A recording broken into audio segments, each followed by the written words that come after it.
এই যে স্টার্টিংটা দেখতে পাচ্ছেন,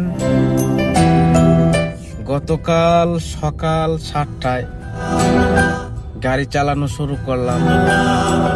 আজ প্রায় দুপুর 12টার উপরে হয়ে গেছে, এখনো পর্যন্ত স্টার্টিং ছাড়তে পারিনি। ক্লান্তি, একা থাকা, পরিবারের জন্য ত্যাগ করা। শুধু আমি নয়, আমার মতো আরো হাজারো প্রবাসী আছে যারা দিন না বছর কি বছর এভাবে কাটিয়ে দেয়। তো আমি তাদের উদ্দেশ্যে একটা কথাই বলবো, পরিবারকেও সুখে রাখো, নিজের জন্য কিছু রাখো।